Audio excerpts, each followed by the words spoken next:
So this is the November 19th meeting of the Bristol Planning Commission. It is 7:02 and we'll bring the meeting to order, call the meeting to order.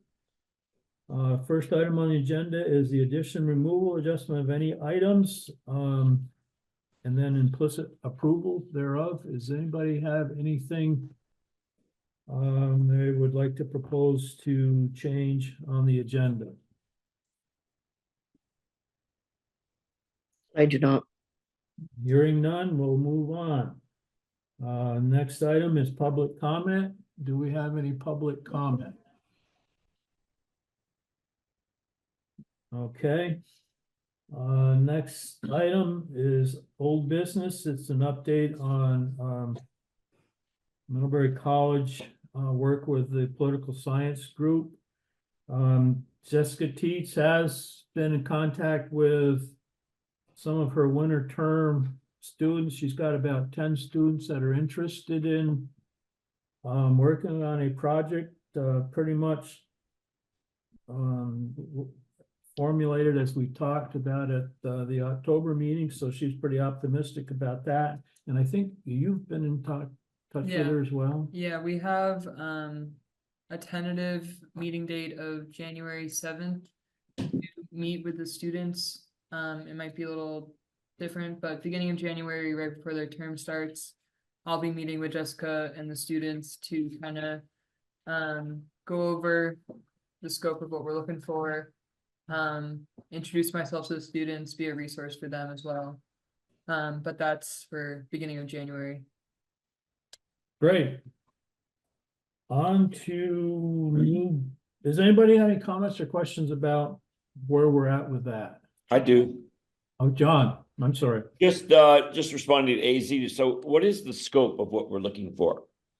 We had discussed this the October 15th. Let me pull up what I. But we're breaking up into I think 3 different kind of scopes, looking at best practices of other municipalities and the state and other ordinances that are used to best develop housing, looking at density studies, identifying where in Bristol density already is, where density could be developed further, where it should not be developed.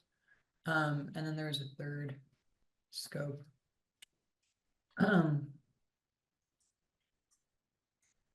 I can't remember off the top of my head. So but- there's a certain amount of community consultation, education as well, maybe. Yeah, so and the third one, like community work, talking with residents about what they actually would like to see.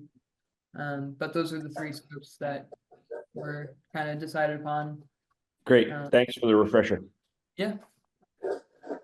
Anything else with that? Okay. So underneath new business, the topic is affordability and rentals, and backing up a little bit, Brother Moyers had circulated a VPR article that was sent out, and it had more to do with short-term rentals, which is always a topic. Discussion in preparation for this meeting with AZ, we sort of thought we would back up a little bit and look at the affordabilities of rentals. And from that point of view, it would encompass short-term rentals, and it would also encompass potentially longer-term rentals, and maybe look at it from the point of view of how there's benefits and detractors to some of the things that we've been talking about, that and some of them are state protected as like ADUs, and now duplexes can be put where single family ones. So I don't really have, I did take some sound bites out of the VPR article and summarized them a little bit, and some of the pros and cons that that article touched upon, which I thought was pretty encompassing. So I probably shouldn't say a whole lot more and just open it up to the group to see what sort of thoughts or comments or where we, if there's something here that we should focus on as we continue looking at housing. I'll get you a copy. Can I get clarification? You said Sure. that duplexes are now replacing single family? So the duplexes are permitted use that's equivalent to a single family use application. Meaning ADU can now go with a duplex? No, so the duplex would be 2 units without any sort of regard about the relationship between them. If they met all the setbacks, you can put a duplex as a permitted use where you could put a single family house. An ADU, you can put an ADU and it gets kind of, there's some semantics here, but you come in an ADU, which is permitted use, Yeah. but it has to be the way the state wrote it and the way that we've got it in our zoning regulations. It's got to be a minor less than the size of the main unit. Sure, but previously, no ADU could be occupied if it was a duplex on the. Correct, it cannot be, that's true, and it still holds to Still, be that. that's true. Yeah, so you can't have a duplex and an ADU. That's what I thought, okay. Yeah, so you can have one or the other. So Okay. so what the state intent was to provide more flexibility, what you can do in One your, or the other. yeah, Good so. enough. Has anybody got any opening comments or thoughts? John? John, Yeah, I would like in this process talking about especially, you know, sort of short-term versus long-term housing, but also affordability. I'd like us to invite some public testimony from people, from community members. If they, it would be telling if a bunch showed up or if none showed up, but if, I think some would if we put it out there.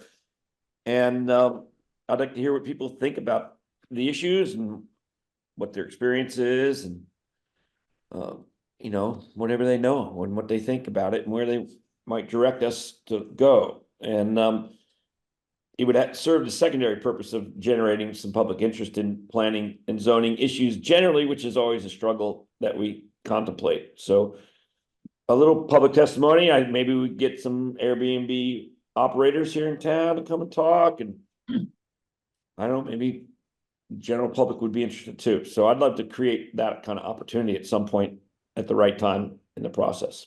so are you alluding to just opening it up and if you want to come and talk, you come, or are you looking to get certain people in that would have experience or present a point of view from a certain aspect? Well, I was kind of inspired by the VPR article. Thanks for sending that transcript. It was good to reread, by the way. Yeah, you know, when you talk to people in the community, in this instance, it was in a different county, but you know, they bring information forward. They bring forward their experience and their thoughts and fears and successes and failures on it. And I think it'd be interesting if we invited people. Hey, we're talking about this issue. If you're an Airbnb operator or a landlord of any kind or whatever, come share with us your experience. I don't know what, if anything, that might generate, but might be interesting to invite folks. Okay, Thanks. I know a couple of folks who have applied for ADUs with the intent to rent either the ADU or the primary household. So I can reach out to those folks. Mhm. Can I ask a question that's just a little bit off topic, but for ADUs or even for apartments and stuff, what is it in Vermont? Who I guess inspects those? is there any kind of inspection uh, over time, or it's just up to the landlord to maintain it? I mean, like if someone found like black mold in their apartment, who do they go to if the landlord doesn't do anything? Well, it depends on where you live. Yeah. For Burlington, you would go to, Well, I the- meant here. I know, I I'm meant, just, yeah, I'm using example, Health like in officer? Burlington, you'd go, here you would go Yeah. to the marshal or the health inspector, Yeah, or okay. probably whatever. be the fire marshal. Yeah, for Bristol, it's the fire marshal. He's also in charge of doing all inspections of fire code. Bristol does Mhm. not require getting those inspections done before having an apartment building put in. It's more of a state thing. Ah, okay. For Bristol, for any residential building, it needs to have a cook surface, heating, water and septic, and a living space, living area. So And, those and an emergency exit, no? Or that's not a thing? they're not part of the Yeah. requirements. That, It's that's That's- not a local thing. That would be a state life Yeah, safety. yeah. Because I know some of the apartments on Main Street do not have emergency exits. The state, So unless you jump out the window, I guess. yeah, well, the state considers jumping out the window and I literally, I think the standard is, would you break one or both legs or something like that? Jesus. And if you only Ah. break both legs and live, then it's might be adequate escape. Yeah. So if you're 20, you're okay, but if you're 65 or 70, then it's But there's a different result at the end of that. I All mean, right, thank you. there really is no inspection in Bristol. Yeah. I don't know about other towns, but I know I've purchased buildings and kind of wondered how people could almost be allowed to live in them, you know, because Yeah. they're deplorable. And I know I bought one building and the tenants reported spending $1,000 a month on propane in the middle of the winter, and they never got their thermostat over 50 degrees. Jesus. Yeah. I don't think that qualifies as a residence in my mind. I mean, that's Yeah. just like Well, great. my store space doesn't get above 62. The heat goes to 62 and it never turns off once it gets down, you know. So, So anyway. Melissa, you have Yep. any comments about the thoughts about affordability with different types of rental units? Yeah, I mean, I just don't even. I mean, there's no limit or anything. I mean, people can ask what they want to ask for their rentals. I take it, or what they can get. But yeah, I don't know. I mean, I just don't know of existing places that would be considered affordable, if you know what I mean. I mean, I think to me, if we're going to expand, we need to have some affordability and some rental units that are actually affordable and not just called that, if you know what I mean.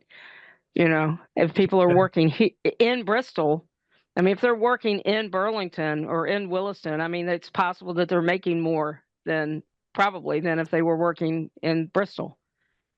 But There is an official way of establishing a sort of baseline affordability mhm, measure, and I don't, maybe somebody knows what it is, but it's a certain percentage of one's gross income. So I don't know, right. 50%, something like that. That would be a good place to start, so we know kind of what we're I ain't gonna work. looking Yeah. at. So those numbers definitely exist because I believe the state of Vermont, at least, and it wouldn't surprise me, Bill, you would know this if the Regional Planning Commission keeps these numbers, but there is a sort of county by county, I think, if not town by town, but I think county by county affordability. You know, not standard, but Like average, whatever. something like Yeah. that. There's a way Yeah. of looking at it. People do look at what's affordable, and it's Yeah. compared to the local mean income or something like that.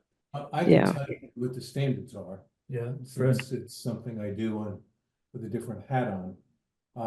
30% of income is what they like to keep people within, or less. Uh-huh. the, um, the standards regionally depend on median income. And an affordable housing unit is designed for people that make 80% of the median income or less. And quite often, state and federally supported projects, they break it out further to get down to 40% of median income. And some units will be 100% that. They might have an 8-unit building, and they'll make 100%. Others will break it up and do some market rate and then some 80%, 60%. It really depends upon the developer and what the economics might be in terms of making the building sustainable, affordable. And in order to be eligible for any of the federal and state dollars, the rule is it has to be financially affordable for at least a 15-year period of time. And they have to demonstrate that. So Addison County's median income is less than Chittenden, but our median income is probably more than Orange, or certainly Orleans. And you can get that information by Googling what the median income is per county in Vermont, I think. Chittenden County is the highest. Yeah. Okay, thanks. Slim, what are your thoughts about the different aspects of rental and affordability? I think there's so little affordability that it's even a joke to kind of talk about it. Given the real wages that many entry jobs, I'll call them, will pay. Because I mean, if you make $20 an hour all the time, you only make 40,000 before taxes. 30% of 40,000 is 12,000. And yes, you can find an apartment for 12,000, but those people are not actually making 40,000 because of many reasons. So I don't know. I would love to see I mean, is it even possible to have a public-private cooperation on some kind of quality but small square footage type of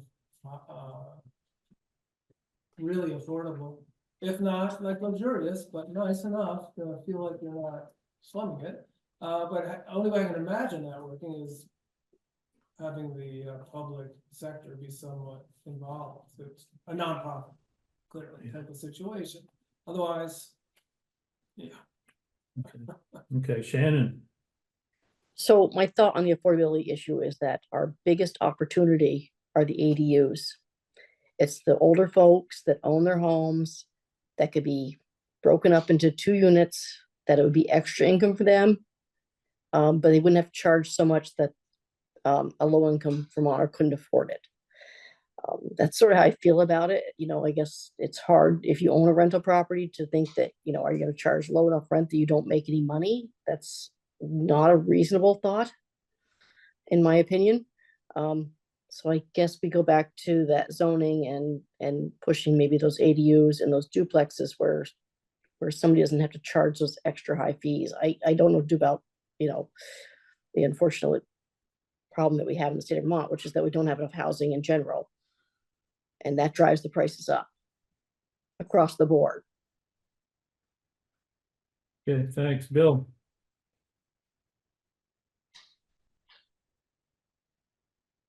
Oh, I got him. There Okay. we go. My understanding of the measures of affordability is much the same as Fred's. Of course, we have estimates for median family income, sometimes median household income by county and even by town occasionally. And so we can get a 30% measure of that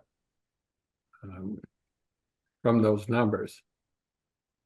The affordability issue, I'd have a couple points to make that haven't already been stated by others, much of which I agree with. But one is that the overall problem is a lack of supply. Supply of housing has been constrained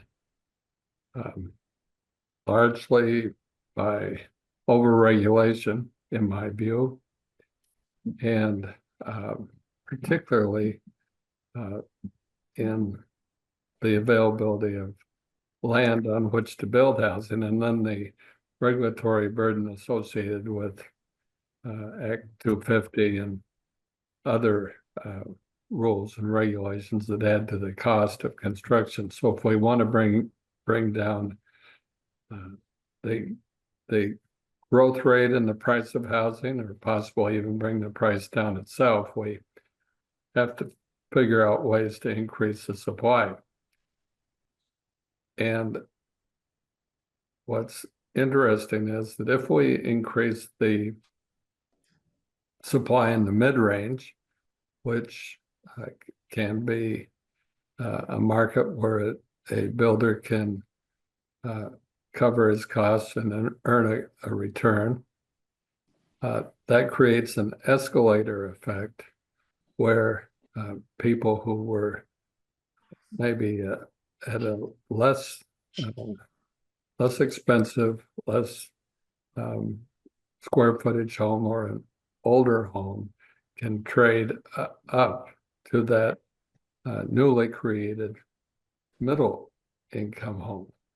And in so doing, create what we generally would call affordable housing at a lower level of income.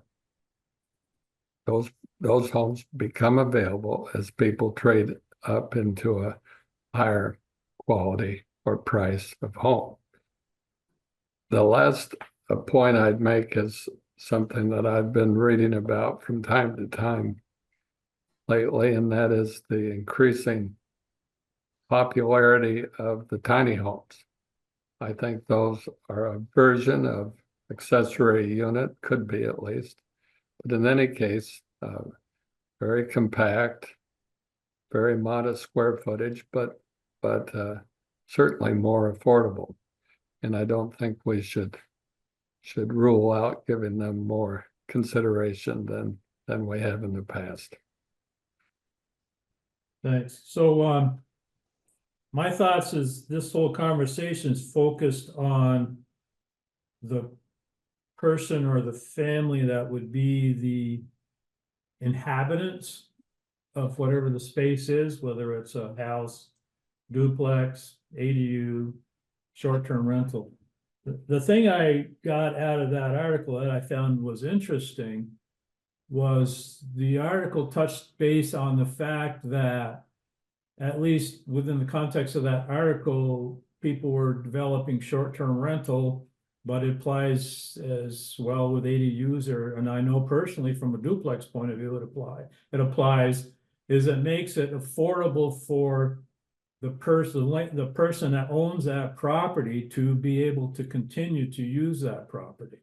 So there's two aspects of affordability, if you will, from what I gleaned from that article, and everybody's obviously right that there's a threshold for people to be able to enter into housing, but there's also an issue with escalating costs and aging population going into retirement, what have you, as to the need to supplement income that makes those different types of rentals very attractive for a property owner. The other thing in that article I saw, and maybe we could touch upon that a little bit, is where the demand ends up being for particularly short-term rentals, not so much for longer-term rentals, but the article identified some less than flowery stories about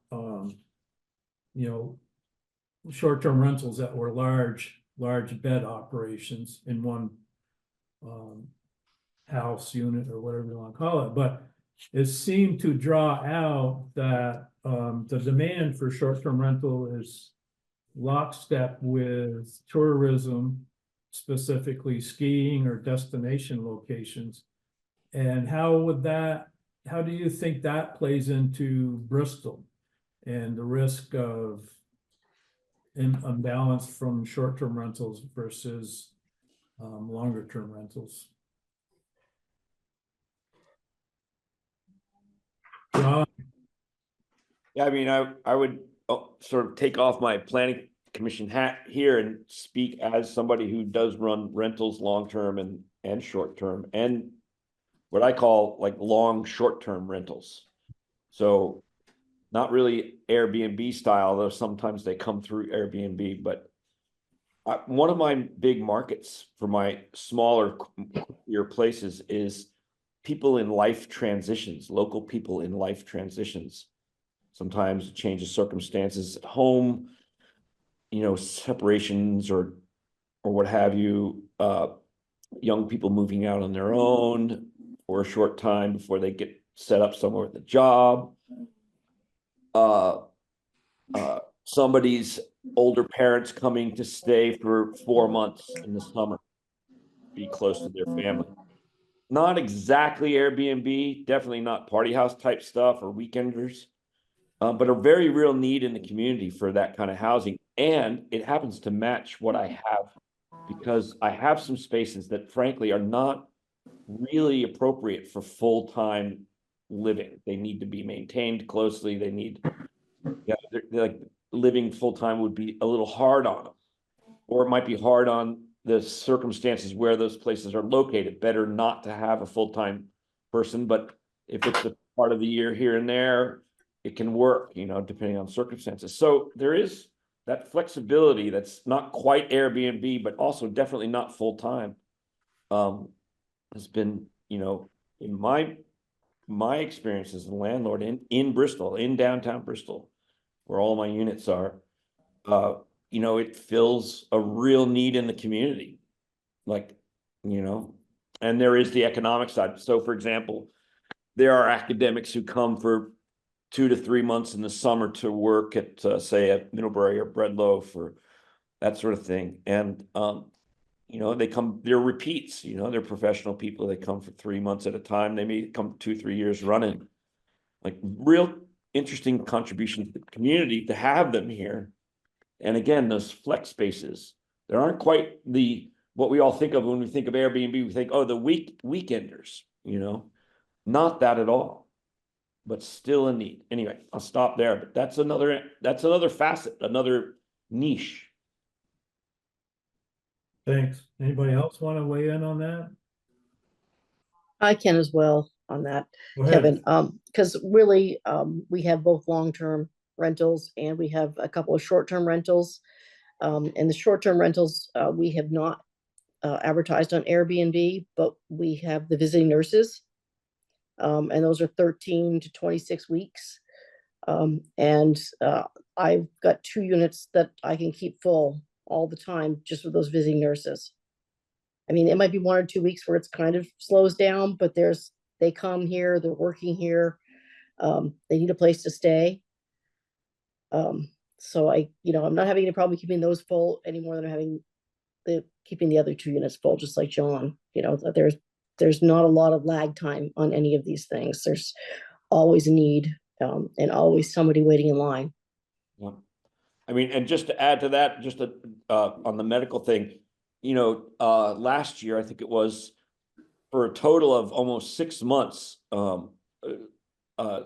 I housed 2 dentists who worked at the sliding scale dental clinic at Mountain Health.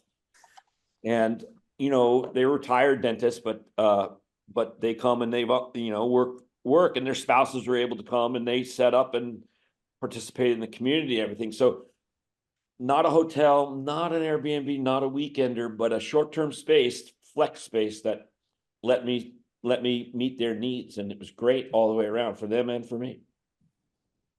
Okay, thanks. Anybody else? I- So. Have we looked, it's a little off of this, but do we have what the the rental rates are, and I'm talking for the long term in Bristol? You know, when you say, we want to build more medium so that people in the lower level can move up, but how much of that lower level do we actually have of that actually affordable units? How do we get that information? It's gotta be there. Bill, probably the Regional Planning Commission keeps something like that, wouldn't you think? Maybe it's Say likelihood. again, John, what piece of information you're looking for? What Melissa. I wanted, yeah, I'm sorry. I wanted to know how many units do we have that we would consider affordable? Because you were talking about building more medium income, I guess, or rentals or homes, but and then that would free up the affordable ones. But how many affordable ones do we actually have? That's the question. We can't assume there's a lot of people living that they want to move up and pay more rent and get a bigger place or a nicer place or whatever it is. We kind of have to know that and not assume it. Well, of course, all these numbers are estimates because it would be an invasion of privacy to keep that kind of detail on individual units and families and households. But I think the estimate involves knowing what the median family or median household income is. And then I would say, working backwards from any estimates on homelessness that we might have, and I don't know that we have very much, but probably somebody local is the best person to make such an estimate. And then conclude that everybody else has a place to live. To judge the affordability, you'd have to probably go with a random sampling. It's a little complicated, but that's how I would answer that question if it were assigned to me. Okay, thanks. Were you gonna say something? We have 16 units next to the firehouse that are affordable. Yeah, I was gonna say the firehouse apartments are 16 there. What's the rent at those places Um, in dollars? if you're 40% median, it's going to be 1/3 of 40% of your pay. The laws also skew the rents people pay, and the government makes up the difference. If that is lower than what the numbers are. Are I they? think for a 1-bedroom apartment, I think we're talking about $900-800 a month.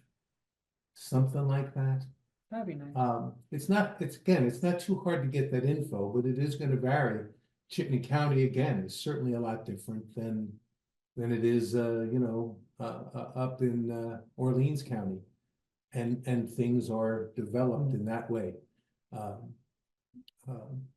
The biggest population of people that are needy in this regard are seniors. It's the widow who's living on 17 grand a year. There's a significant number of men and women who are 65 plus that live on a wing and a prayer. And a lot of those folks are fortunate in that they have a home, but many of them are, there's no mortgage or anything, but they still have to deal with other issues of expense. And many of them end up moving. And then where they move to is they have to look for situations that meet their needs. And there's a few ways it happens, but it's not an easy deal. We had our 50th anniversary at the Vermont Housing Finance Agency, and our director put a statistic on the board asking people to guess what you think the median income is of people in affordable housing units that we have, and people guessed all over the lot. She put a marker to it, what it would be between, but the answer was 17 grand. 17 grand. Those are people that aren't working for 20 bucks an hour at McDonald's. Those are people that are probably disabled, and a lot of them are seniors. And to go back to what Bill said, the real solution to this, the long-term solution to this, is to build, baby, build. And unfortunately, there's many things that prevent it.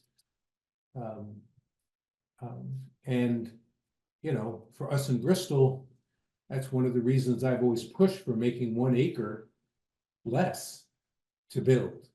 And I noticed in the notes, because I wasn't there for the meeting, you know, one of the constraining things is septic. Can an acre support 4 units if you made it 1/4 of an acre? And some wouldn't. So where do you put these 900 square foot mini houses where you can put 8 on an acre? Well, you're going to have at least 8 bathrooms, and you know, the state's rules about bathrooms are pretty clear, and you can't put 8 bathrooms, you know, in that type of a scenario. So it's a multi-factored situation to make things work. And some people eventually will either struggle with this and struggle with this, or someone's going to say, this is ridiculous, we've got to change things. And they would have to be changed in a meaningful way. Not a little bit here and not a little bit there. And there certainly would be people that will be happy with that. At least that's my view from 30,000 feet. Because the changes that are occurring now are very modest in nature. And the demand for housing is very great. I think in Bristol, we're fortunate. I think our housing meets the demand we have in Bristol, quite frankly. You look at the people we employ, but we're helping out Shelburne, we're helping out Middlebury, etc. I mean, how many people work in Bristol? How many people have jobs here? And how many homes do we have and units do we have? I am sure we cover that very nicely, including the retired people. And if you add Lincoln and Starksboro, yes, John, sure. We don't have a lot of folks that are employed here as compared to other communities. It's gone down and down in recent years. Schools easily the biggest employer, but we're supporting others in a region, and we're a desirable community to live in because of the nature of the community. And remember that Bristol residents chose that deliberately over time. It was in our town plan for years that we were okay with being, and these are my words, a bedroom community. Not the exclusion of wanting to have our own businesses, and we certainly spent a lot of effort and encouragement in prior town plans and having businesses and such here. But you know, Bristolites have been very clear-eyed about providing that service, I think, as you put it, Fred, to other communities by giving people a place to live and then commute to those communities. But so that's one comment, but I don't know.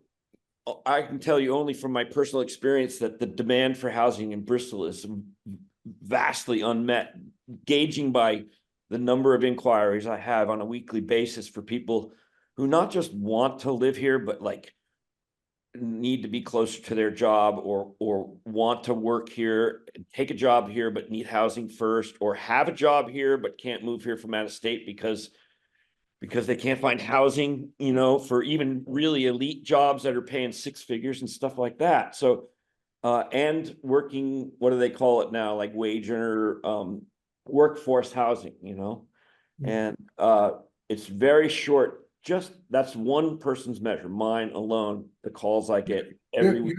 You're exactly right, John. That is true. I'm just saying, I think the issue is brought upon by the places that do have a lot of workers and do have a lot of need for housing. And the housing is going to spread out from that area to meet the demand. And I'm not saying we couldn't use more housing. I think just if every town was responsible for having housing for their town, we'd be in good shape. But that's not the way it works. That's not the way it works. I understand that. Middlebury is under building for the demand that they have there. And so isn't many places in Chittenden County with the jobs that they have and the needs that they have there. And other communities support that, the Colchesters, the Miltons, etc. Sure. So I think if I recall this article that we've been talking around is a year old, and I don't know, some things have changed a whole lot in a year's time or not, but if I recall out of that article, and Bristol's no different. I mean, we talk about everybody wants to move to Bristol because it's perfect. Well, the same thing is going on in Charlotte and Heinsberg and Middlebury. So it's not unique to Bristol. And if I recall, that article identified a lack of housing or a housing need between 30 and 40,000 units in Vermont. So, I mean, it's a big issue. And we've talked about the supply side of it and all that kind of stuff tonight. So I think we've kind of batted this around, good discussion. There's been some good identities, action items. I'd like to move on. I don't know if anybody's got any closing comments. I have one quickie. Okay. We talked a lot about just building and stuff, but I think there might be another approach, or I wonder, I don't know. I wonder if there's another approach to, for example, addressing what I think is really right on. And Fred was saying about the need for, housing, for senior housing. I don't know, is there a way, and I don't need an answer now, but I put this out there and let's think about it, maybe. Is there a way to incentivize in a particular locations or a zone or whatever, the creation of housing, senior specific housing, along the lines of, what is the development on Mountain Street, Upper Mountain Street? Yeah. We know the one you mean. Yeah, like, Yeah. that's senior specific and I believe subsidized to some degree.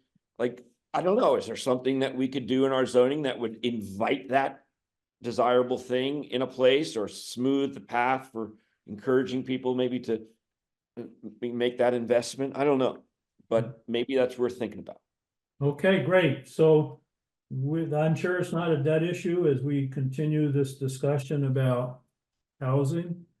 But I think we've had some good discussion tonight and I'd like to move on unless I'm not hearing anybody wanting closing comments here.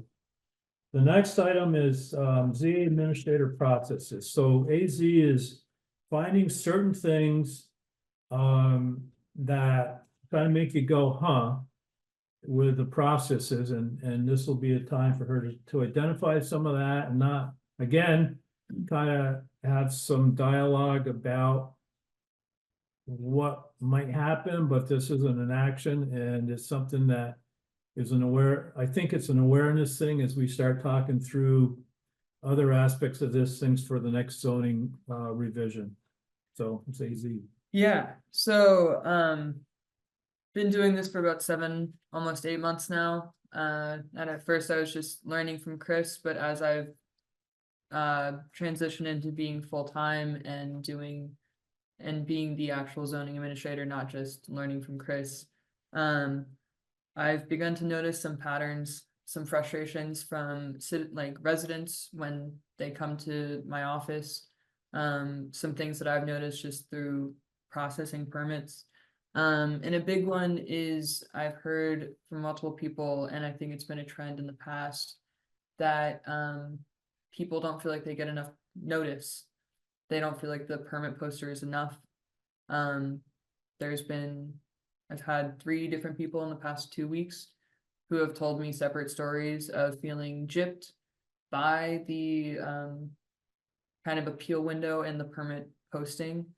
I'm not saying that I think we should change it from the state statute of 15 days, but it's been something I've been pondering of how to better ensure that neighbors are being told and noticed properly, other than just the posting of the permit in a window on a tree, trying to find a way to ensure that neighbors feel like they are not getting gypped and that the landowner is not just like pushing through on permits. That's something that I have just noticed a lot, and I think as I've learned about past zoning occurrences, the appeal window has come up a lot where people have missed the appeal window and then they can't do anything about their frustrations with approved permits. So that's something I've been seeing. I think some other things that I've been just kind of questioned on is something that I've questioned on is in the regulations, there's 3 different definitions that are brought up for square footage. And when it comes to permitting a house, what is the footprint? People ask me a lot, if I have a roof overhang, does that get included into the footprint? Do I have to worry about that in my setback?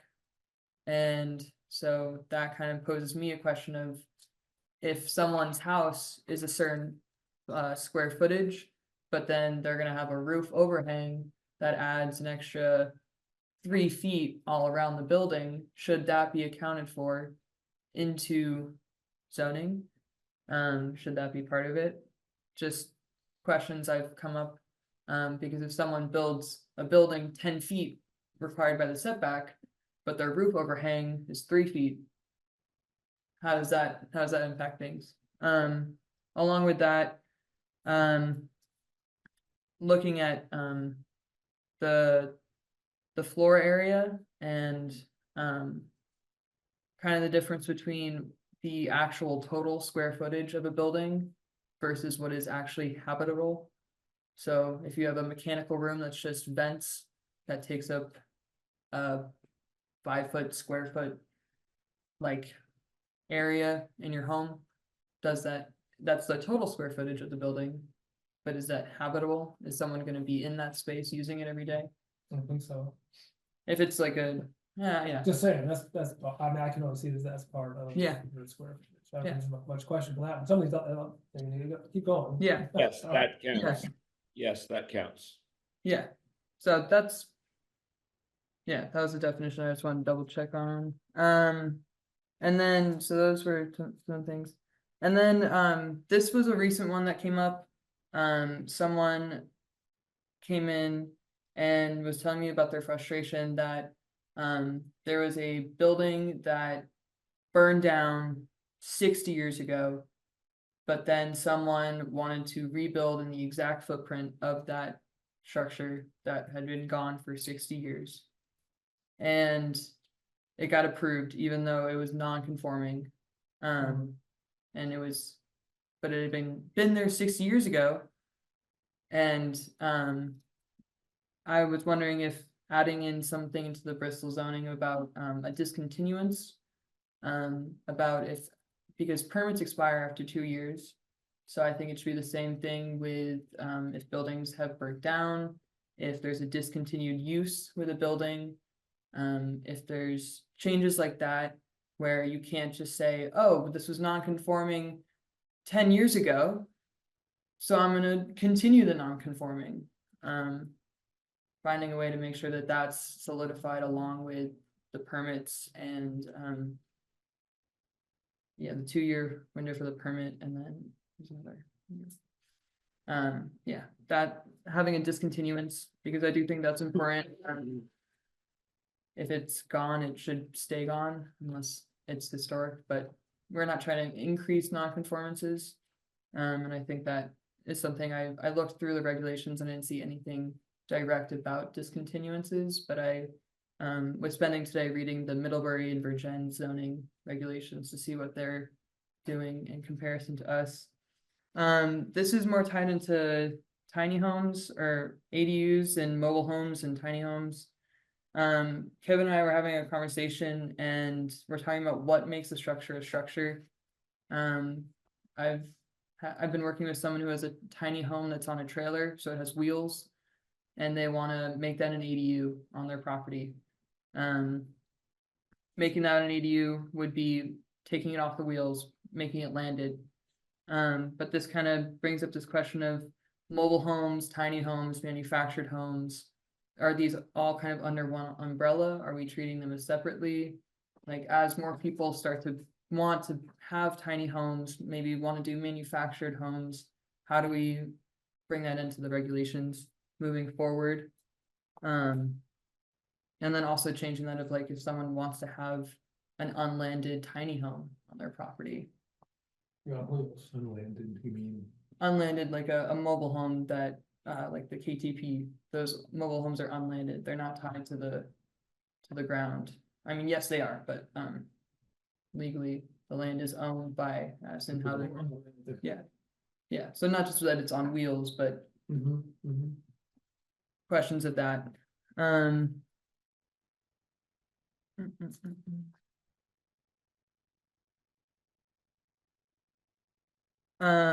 Something that came up a little bit ago was the Firehouse Apartments wanted to put an EV charger in their parking lot. And they provided me a site plan.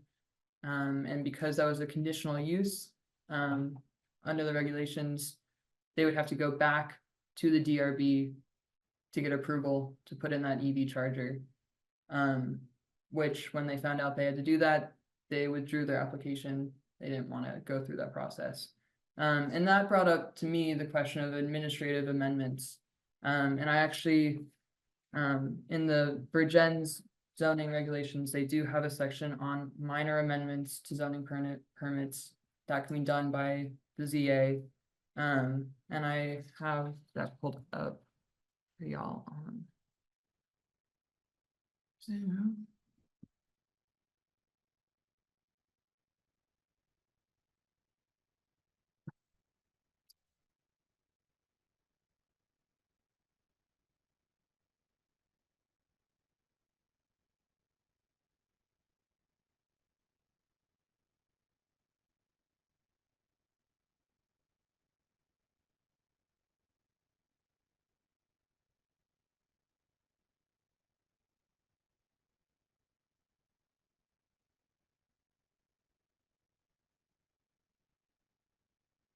This is taken from the Virgin's zoning regulations. This is just something I want to bring up. I know that zoning oversight is a concern for the planning commission, and I do think that it's important to, this is not me wanting to go willy-nilly and just start approving everything. But I do think this would be beneficial for situations like the Firehouse Apartments where they just want to add in a minor utility. It's a small change. It's not impacting parking in a big way, other than EV charger, an EV car would go there. And looking at these criteria, I thought that was just a good starting place, something to have y'all chew on. And I think as more applications come to the DRB in the future, hopefully for development, finding a way to not bog the DRB down with minor things in the future is something that I would like, and just something that I've been thinking of minor things that could help move along the process. Yeah. How onerous is it to go to the DRB? It costs some money. Costs some money, and right now the DRB has been having issues meeting quorum. Okay. That's But pretty much, if it was working, it would just be the money. Can you show up? It'd probably be pretty much. That sounds a good idea. It wouldn't Yeah, take long, right? it wouldn't take long, but with the DRB being volunteer board, Yeah, I get it. there's some things that, yeah, I do think the DRB, like, that's why I'm saying I don't want site plan amendments to just become a willy-nilly thing. Yeah. It's something that I went, Okay. there Yeah, should be a okay, way to, thank you. I get it. yeah. Thank you very much. And then I have one last thing. Can you back up a little bit? What section is this? Is this Article 3, Section 313? Yep, Article 3, Section 1313. Thanks. Yep, and this is the Virgin's UDR essentially. Then one last thing that I've just been thinking of is permit fees. I think as more people are applying for ADUs, I think it makes sense to maybe change the permit fees based on if you're doing a residential kind of permit basing that, or changing accessory structures to just be kind of a flat rate of $50 in the middle between 35 and 85, of just like, you're doing an accessory structure, here's this, but if you're doing an ADU, we're gonna do the same thing where it's square footage plus the base $50. Accessory dwelling unit in an ADU, the same thing. Yes. There's one here for 85 and there's one for 35. Yeah, square footage. Square footage determines the number. Yeah. Currently if an accessory building is under 200 square feet, it's 35. If it's over 200 square feet. So that $35 one is a tiny home.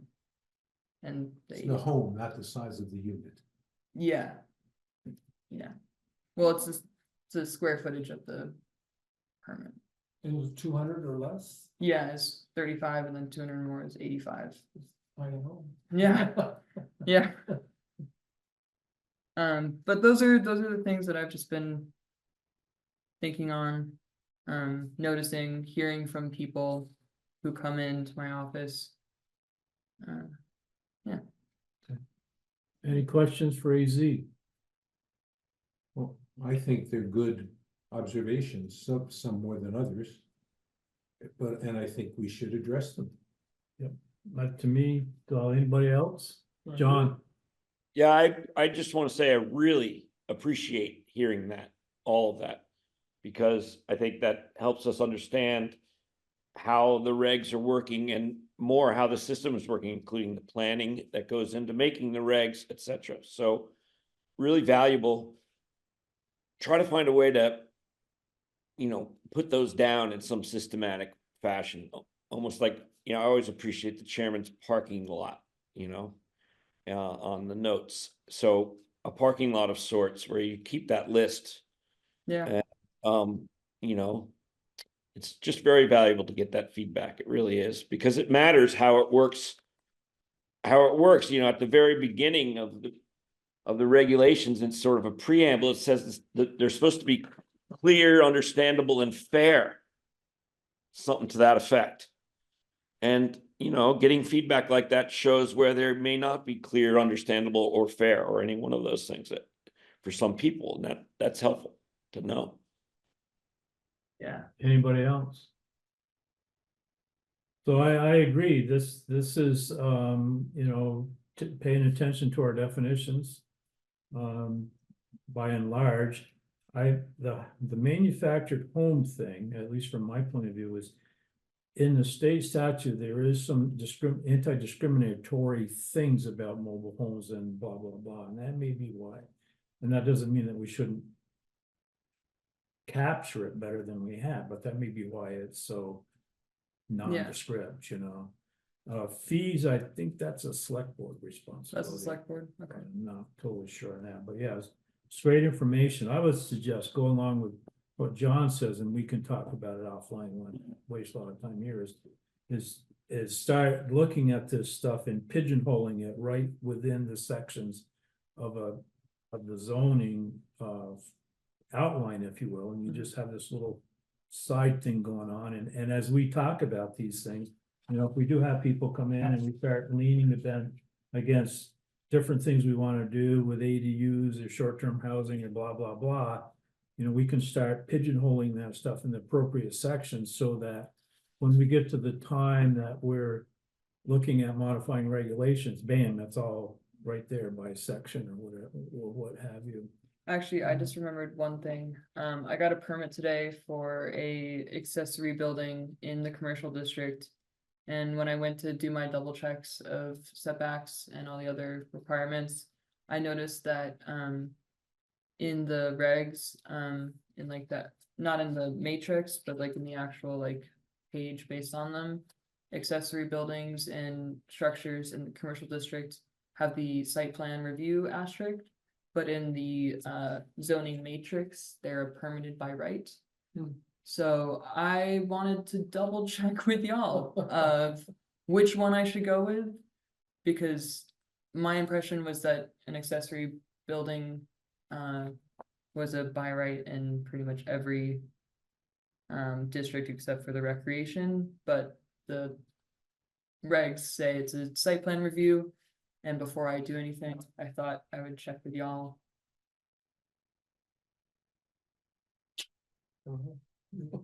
Whose is it? We'll decide on that. In the world of code review, you take the most restrictive. Take the most restrictive. Yeah, That's and I right. don't know, we should be applying that, probably should apply that to zoning regs as well, I suppose. That's generally the operation, yes. Okay. And I just want to make sure that we have our terminology, that I have our terminology right. I mean, an accessory building or accessory structure is not the same as an ADU. An ADU is not an accessory structure and not an accessory building. It's an ADU. And when you stack those on top, when you have a garage, which is an accessory structure, that has an ADU on top, that's an animal that has escaped regulation and it is now unregulated. And it could cause some of the feedback that you're gonna get, AC. Yeah. Because that is a huge loophole that we created in these regs. I have noticed that people, a lot of people are wanting to turn like the upstairs of a garage into an ADU. But when people do ask me about that, I'm very clear on the size of that second floor. If you have a barn that is already the right size and you want to put it up there, that's changing the upstairs use. That's, you have to, if you're changing the upstairs, you have to meet the use of an accessory dwelling unit, you have to have the septic, you have to have the parking, the size requirements. So it is a beast. But I feel like I have the right tools to handle it. And there have been examples in the past of what not to do. And And our regs now contain half of an old rule that's still in force, and the other half that makes it logical is excised. And that's gonna be a problem, I think, going forward. Okay, so any other questions on what AZ has presented to us or comments? Well, I'm tempted to bring up have one comment on this Garfield Street. No, let's not, let's stay away, Specific. let's stay away from Garfield Street, Okay. because we'll just talk stay to away. you offline. That's a done It deal. shouldn't be. Garfield Street is the perfect example of failure. Perfect learning opportunity for us. Perfect. Garfield Street was an error in issuing the permit. It was a disaster on many fronts. It On had two, multiple reasons why it was a disaster. there was two reasons that permit was not properly issued, and that's the end of that discussion. Well, it shouldn't be. the end of the Disagree. discussion. Is that still a duplex out front and somebody living in the back or not? It's This is- beyond. It's it's handled beyond- miserably by the town. The town punted completely. Total So failure. it's beyond our discussion tonight. Well, then we won't learn from it. Not tonight. I don't need to discuss it tonight, but as we go forward, it's a learning opportunity for us. If we look at it. Okay, on to administrative matters. We've got minutes from October 15th. Anybody want to entertain a motion to approve? I would so move. Second, Sure. okay. Motion by John to approve, seconded by Slim. Any discussion? Hearing none, all those in favor of approving the minutes, say aye or raise your hand. Aye. Okay, looks like it goes. Anybody opposed? Any abstentions? There you go. I'll abstain. One abstention, okay? Still passes. If you have followed the voting for the recent election, the town did approve the UDR that we worked on as part of the bylaw grant administration. And what was the The vote was 853 to 358. And AZ is going to be closing out that with regional planning. We still owe the state some GIS information and then tidy up the dock and make sure that what we have and start using as the official dock is up to date. Why do we think so many people voted against it? Because, I mean, that's actually not very close. That's Well, it's not very close. But there are people that are just like, say no, you know? I suppose, but usually like, oh, we believe in our select. board," It's like, and stuff, and then, oh, yes. Well- If you're out now, but. I think a That's- lot of people, I had a lot of people who came in with questions on what was changing with the zoning. And with the zoning map, people were coming in asking if the land behind me is gonna get developed, which is my favorite question to tell people, I don't know. And the only way you can prevent that is if you buy the land behind you. That's my favorite question, and it's an easy answer of, I don't know, Buy that land. buy the land. But a lot of people did come in with questions, and I'm sure that a lot of people that did vote no probably had questions, and instead of asking, they might have just said, "Wow." I'm not sure, so. That's why we don't have as much affordable housing as we should.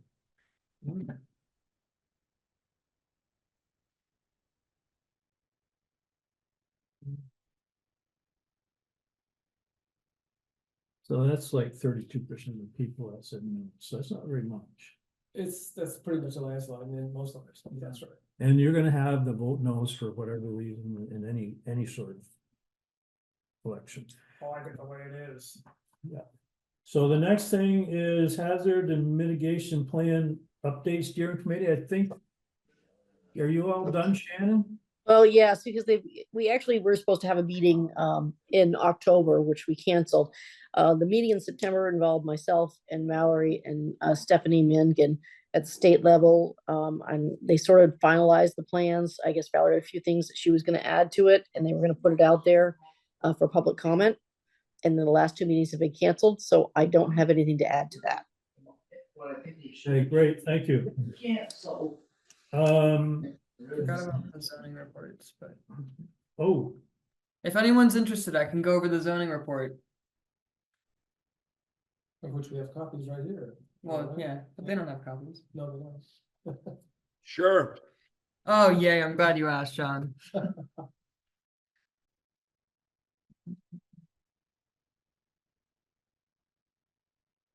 I'm just grabbing them here. It's slowing down in the zoning office in terms of permits. A lot of storage sheds. A really cute application for the treehouse. Even though that is exempt, but it was over the size. So it does need a permit since it was over 64 square feet. Some additions, the library is trying to get a gazebo out back, but they're currently at the DRB right now trying to get a waiver. This permit right here, 2464, is waiting on state septic. Whenever I receive applications for residential buildings and they do not have septic, they are not complete until I receive the septic. And I'm Excuse waiting on me, that. AZ, I'm sorry, could you zoom in on that a little bit? It's hard to see on Zoom. Yeah, Thank is you. that better? Is that better? Yeah, I think Great. you said, yeah. Oh, cool. Yeah. It's on zoning applications.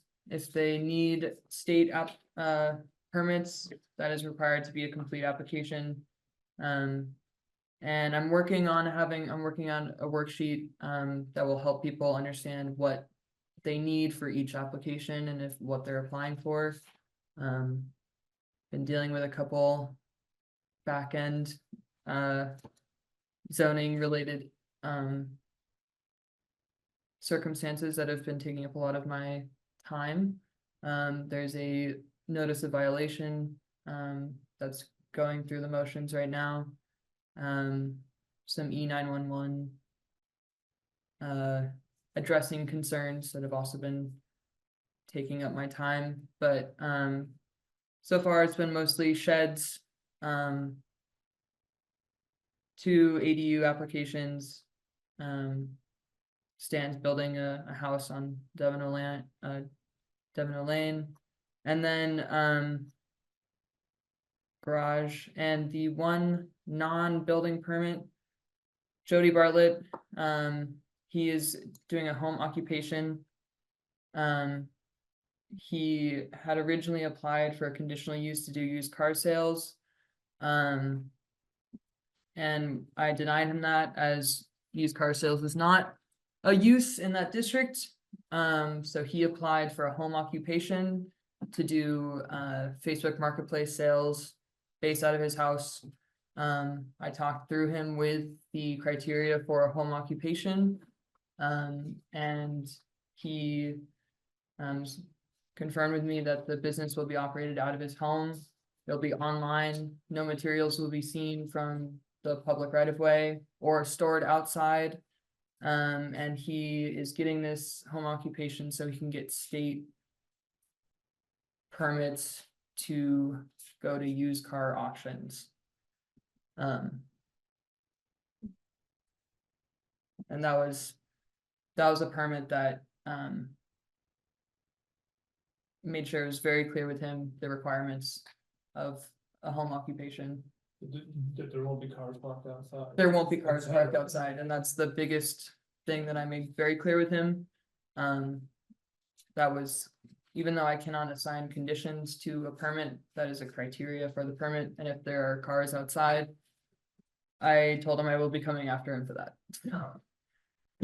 That's a rundown of the zoning, what's been approved, what's in the works. I mean, I asked, what can you come after him with? What are your possible sanctions for somebody who? It would be send him a letter first of just saying, hey, this is a warning, you're in violation by having publicly visible cars. If he doesn't fix it, if he doesn't remedy it, then I would send a letter of a notice of violation, in which he has 7 days after that to fix it. If after the 7 days he doesn't, the town can pursue with financial fees. Right now it's 4 times the permit fee. And that expense occurs every day that the violation occurs, so it can rack up really quickly. Another one would be that he would have to cease use, and the town can use a cease and desist. Once it goes to NOV, the penalties are decided by the town, not me. Sure. But Thank you. an NOV comes from me and then goes up to the town. Thank you. Any other questions or comments about the ZA zoning administrator's report? Okay, we'll pop back down to discussion. There is in the chair notes some various correspondence that has occurred within the last month. One other piece of information is Anna Daler, who was on the board, hasn't been with us much the last several months. She tendered her resignation, so we do have an open spot on the planning commission now. Is there any comment about any of that or question? Okay, next item of business is public comment. Any public comment? Jim?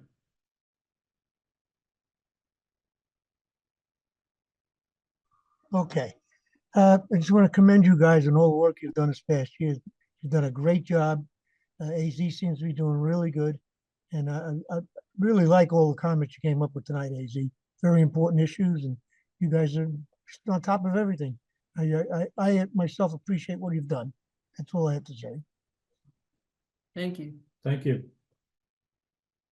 As not seeing any more public comment, I'll entertain a motion to adjourn. Fred moves, Slim seconds. All those in favor, raise your hand, say aye. Aye. Anybody opposed? Anybody opposed? Anybody abstaining? Okay, we're done.